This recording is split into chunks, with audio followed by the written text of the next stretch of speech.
Legislative Watch.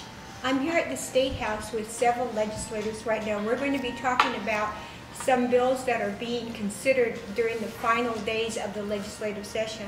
Oftentimes in the final days and final hours there are pieces of legislation that don't have time to go through committee, and so they come through Ways and Means so that they can be introduced and considered sooner.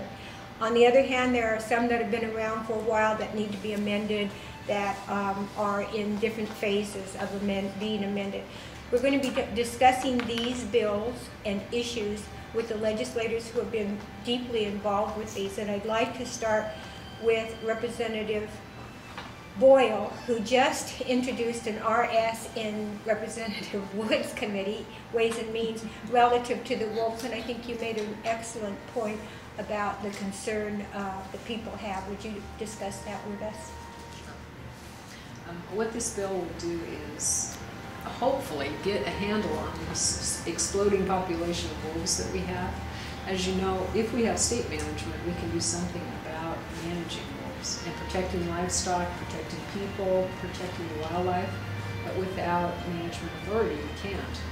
And environmental groups keep suing every time that species is taken off the endangered species list. They sue to put it right back on so that we have no control. Representative Boyle, are these the wolves that they brought into the state, or are these the wolves that have always been here? No, these are the wolves they introduced to our state in 95. Okay. So that total of 35 wolves are now at least 835 wolves minimum. We've gone from 35 that were introduced in 95 to 800 and 35. Minimum. I'll bet there's minimum. more. And of course, 3,000. And it's affecting numerous things. It's affecting livestock that have been killed. It's now to the point that human beings' lives are feeling threatened by this as well. Absolutely. Now, can you tell us a little bit about the opposition that's been going on? You said that different environmentalist groups, on what basis do they think that human life is not that important, or is, I shouldn't say that, is not really being threatened? That's a fair way of saying.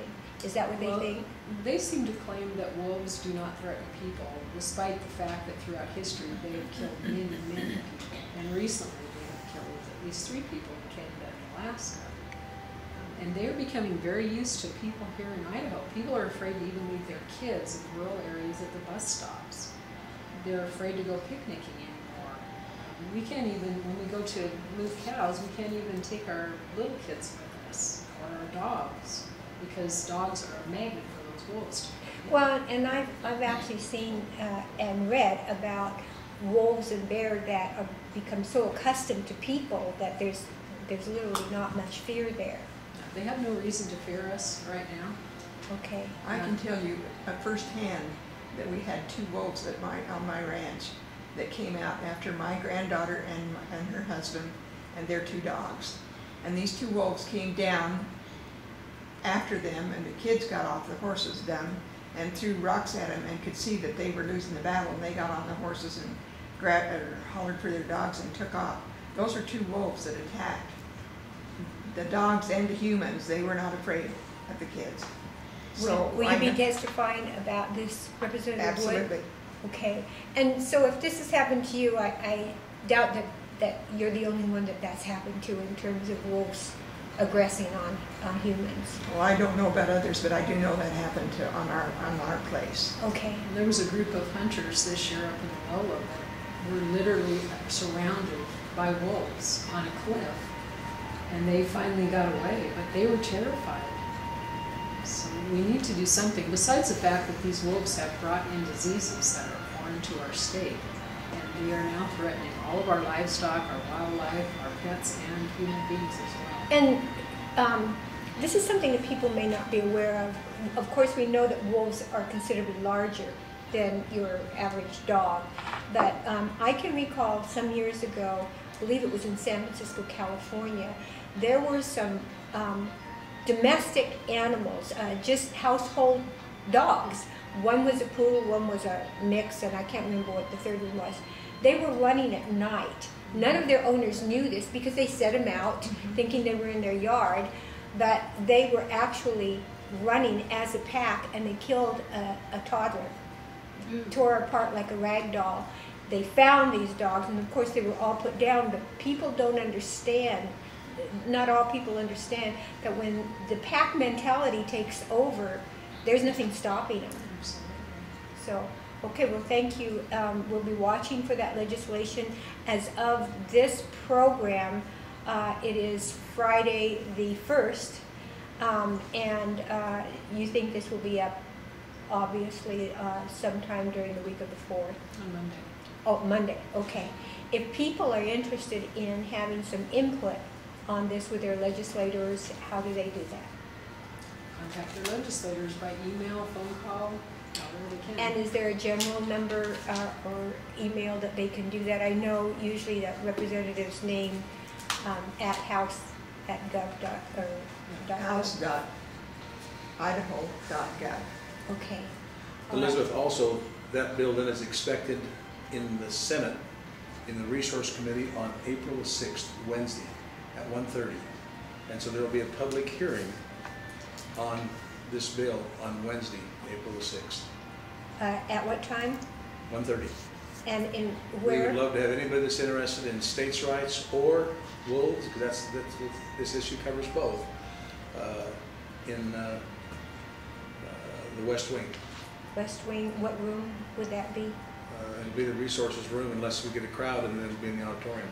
So that's on the Senate side, in the West Wing, and they can always ask if they see a crowd, and they should come early. The officer there can always point to where it's at. Right, so if that's 1:30 on the 6th, which is Wednesday, they can come a little bit early and find where it is. Now, you brought up another piece of legislation, Senator Pearce, relative to health reform. Would you discuss that? Oh, yes. Is this the other one that's going to also be heard? House Bill 298 will be heard in the Senate State Affairs on Monday morning at 8 o'clock. Okay. That is called the son of nullification, and I call it the one-toed bill because there isn't much left. But what? One toad. Okay, T-O-E-D, not T-O-A-D. I guess. Okay. All right. Go ahead. It might be a toad in that word. All right. But it's the best we can come up with and get through, and that is, it simply puts off incorporating Obamacare until July of 2012.